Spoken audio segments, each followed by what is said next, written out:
Welcome back everyone to my Let's Play of Dragon Warrior 2 for the Nintendo Entertainment System. Last episode, Prince Hermes headed to the eastern side of the world and he found the castle Osterfair south of Middenhall. He was told to go there because the king there had the moon crest. He had to entertain the king by fighting a saber lion, but he managed to defeat that lion and ended up getting the moon crest.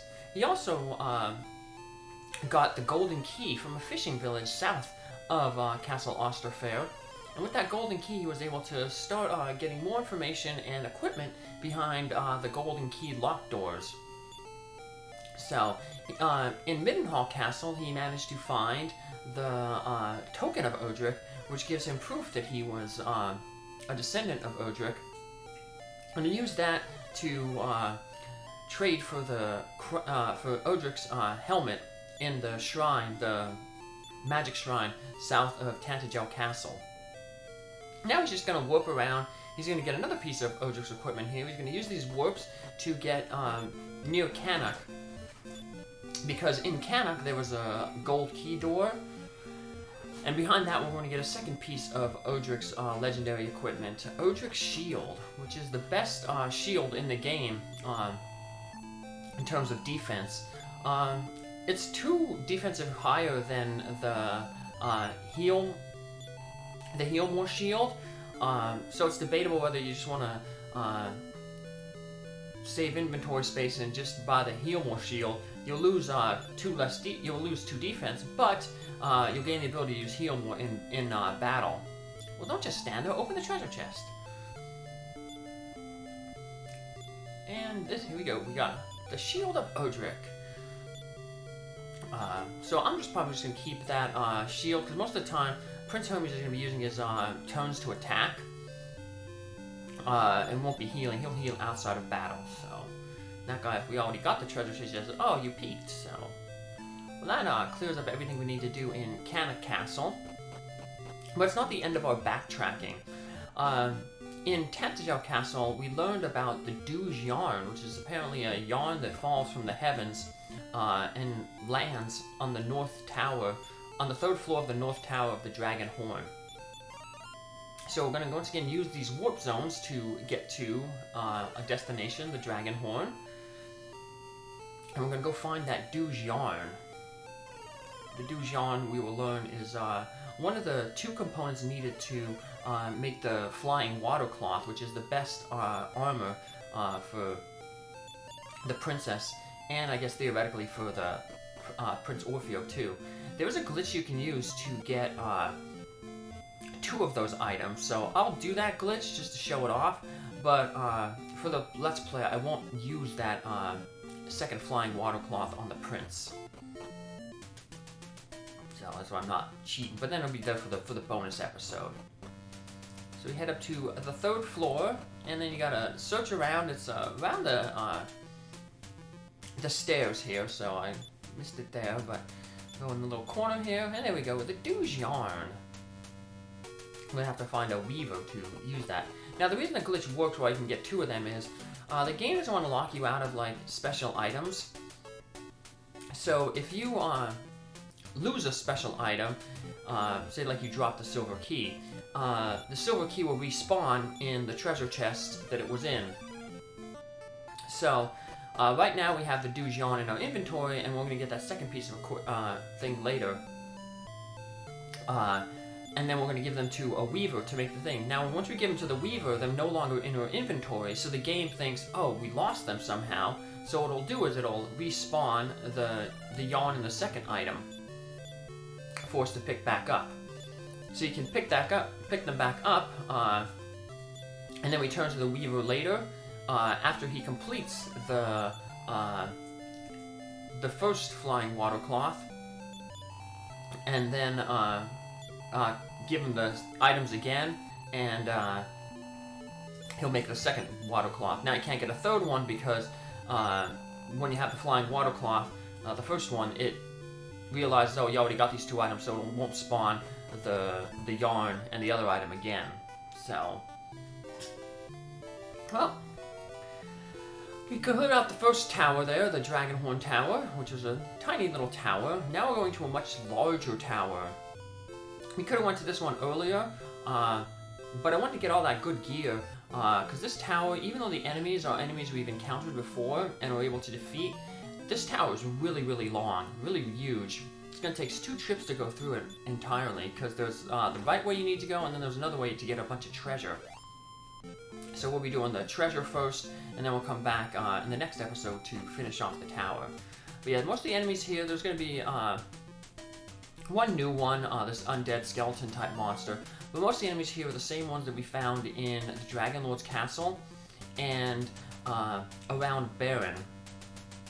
So we're going to have the enemies from Baron are the gold orcs.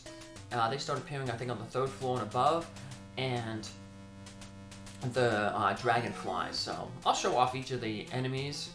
So we basically have run into mummy enemies and gorgons. Those are seem to be the most common enemies here. So gorgons are those like flying Medusa heads that cast increase on themselves. But now we can combat them because Ollisa has the defense spell. So this is a common battle I've been running into a lot of. And saber lines are also kind of common too. But so if now the gorgons are casting defense on us, lowering our defense, they can also cast increase on themselves. If they do that, then that's when we have to pull out our own defense spell and use it to lower their defense to a point where Hermes can once again damage them. So unfortunately, magic, they have like 85% chance to avoid magic. So yeah, we can't rely on like Orfeo's fireball or Ollisa's magic wand to hit him with fire. We have to waste our magic to reduce their defense if they cast that increased spell.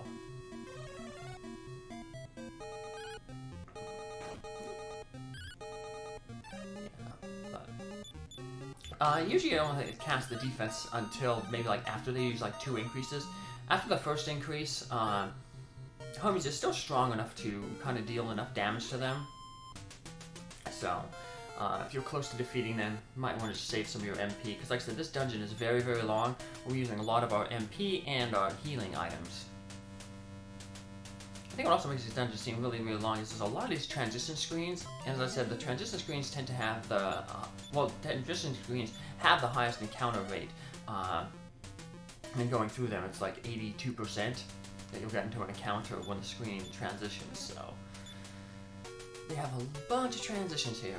We have a bunch of stairways going up, but we want to avoid the top staircase and in both the northeast and the northwest corner, because they just kind of loop around on each other. We're going to take the southeast staircase first. This is going to lead, it's a short path. It's going to lead us to some treasure, and then we're going to head down the southwest staircase up. That will lead us to a point we can split. One will take us to a bunch of treasure, another place will take us to the actual, the crest that we're trying to find in here, so. Actually, this floor kind of splits twice. When you're going to get the treasure, you can split one way to get treasure, and then the second way to get to the top. This is apparently a lighthouse. So it was built to, keep sailors safe and ships and stuff, but now it's just a den of evil, and it's not very safe. So now this is, we were also told in Osterfair about blowing the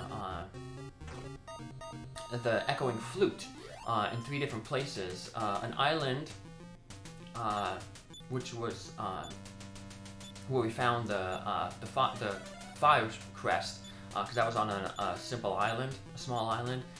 We were told then another place is a remote chamber, and that's what the jail in Hamlin.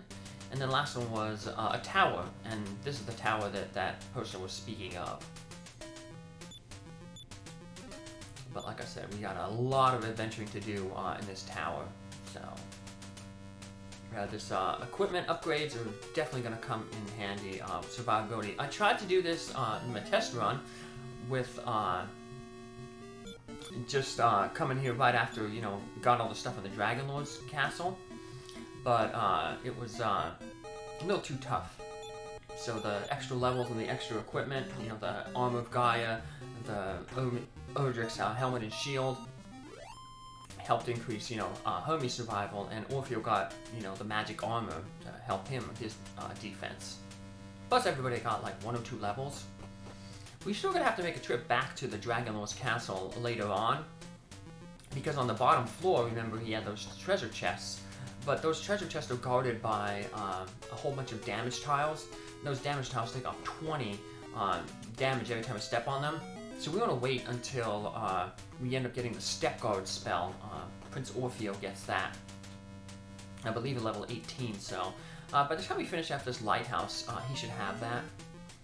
And then once we have the Step Guard, we can finally start venturing away from Tantegel, having that as our base of operations. Because we've pretty much cleared up, we've only been saving there because we've had so many places around there to clear out, so like I said, we'll be finishing all the stuff we need very shortly, so then we can start heading around the wall, and we'll basically be heading over to the western side of the world. So we finished off the eastern side of the world when we went over to, well, we didn't finish it off because there was still times we gotta go back there and do a few things.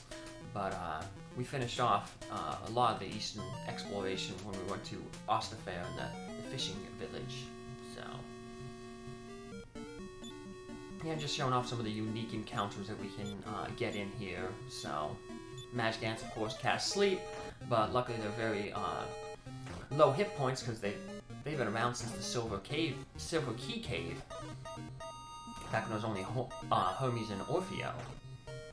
So they fall to 1 Inferno spell.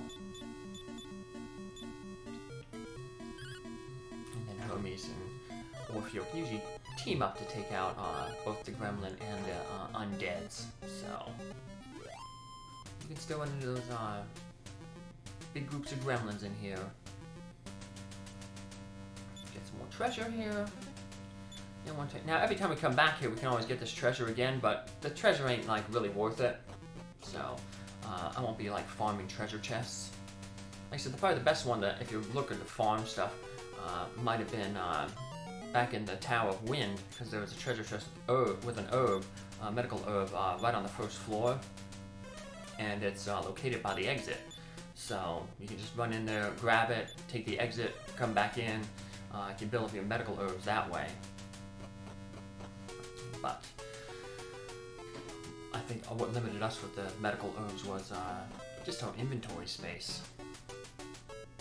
So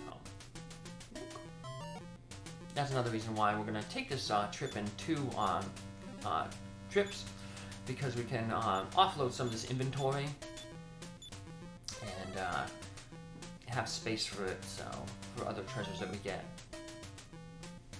Good thing with the treasures, though, is the crests don't occupy a space in your inventory. In your status screen, you just look on there and it lists the crests that you have, but they don't, like I said, individually take up a piece of your inventory. That would really be a pain, because you know, you have 5 crests altogether. So that's nice. They put them in like a special items menu. Thinking of like how some of the Final Fantasy IV starts doing that. I was thinking Final Fantasy II, you know, we had the key items, but they still appeared in our regular inventory. Some of these early games, that was the problem. You had such limited inventory space, so you couldn't just cheese the game by having a whole bunch of items. Some games, items are like extremely overpowered. I'm thinking like it's like Phantasy Star 2. You get some armors that are cast spells, which is good because that game has a lot of robots, and robots tend to have like high defense. So there's 2 doors in the castle. Even though they kind of look like they're those red doors that use the gold key, they're actually silver key doors because it doesn't matter the color of the door, it matters the border of the door. So even though most red doors that we've seen have the gold lining, the two in this tower have silver. So we're just heading to the top of the tower, only to talk with this guard here. For long ages I guarded the chamber of Hargon. There is a land called Rhone, high in the mountains in the middle of a great continent. There shall thou find Hargon. So yeah, we didn't have to make that big trip, but like I said, I want to show off everything, so I figured let's go talk with that guard. Let him feel important. He's been guarding, I guess, the wall from Hargon for so long. I wonder why he didn't report Hargon's movement. Good old Rome. That's when people think of this game, thinking of the path to Rome, which is like a really, really tough dungeon. The penultimate dungeon in the game. And we gotta go through it twice. So, not a very fun dungeon. A lot of cheap enemies in there, so which is why a lot of people think this game is kind of difficult, because there are times when it doesn't matter how much preparation you make. You know, an enemy can just cast a spell and finish you off. You can get ambushed by a bunch of dragons and they finish you off. So, yeah, not looking forward to the Cave of Rome, but hopefully you'll be looking forward to the Cave of Rome when we get to it, and also be looking forward to our next episode where we finish off the lighthouse and try to find the crest in it. So take care, thanks for your support, have a good day, bye.